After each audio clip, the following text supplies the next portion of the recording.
Mga Kadon Pepot, samahan niyo po ako bumili ng kape ni Boss. Takbo po tayo, baka masagasaan po tayo kapablog.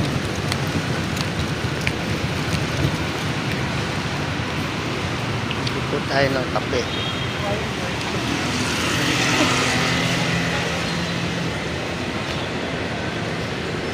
Medyo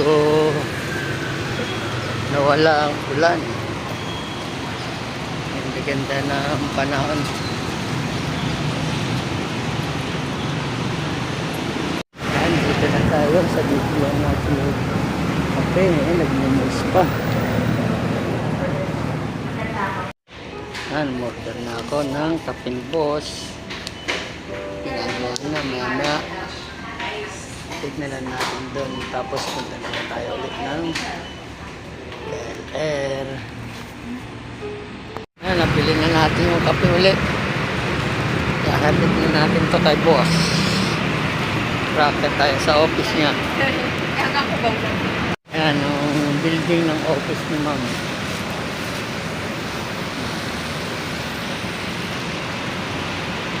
Yan, dito na tayo sa office ni Ma'am. Yung kape. Hintayin lang natin siyang lumabas po. Yan, balik na tayo sa kotse. Kukunin natin at pupunta tayo sa LR. Papalagay ng sticker.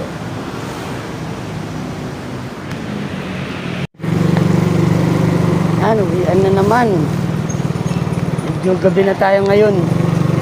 Time check, 7:20. Pantay si Ma'am.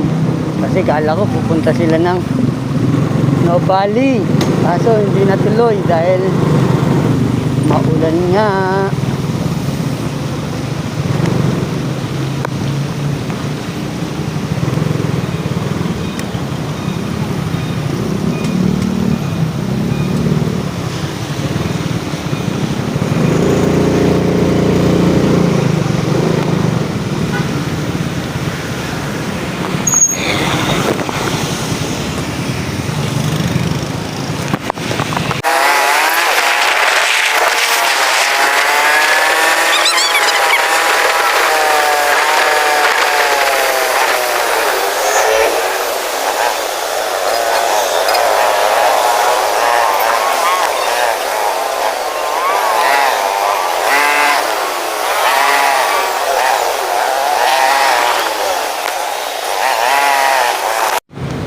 Dito na tayo sa Green Hills.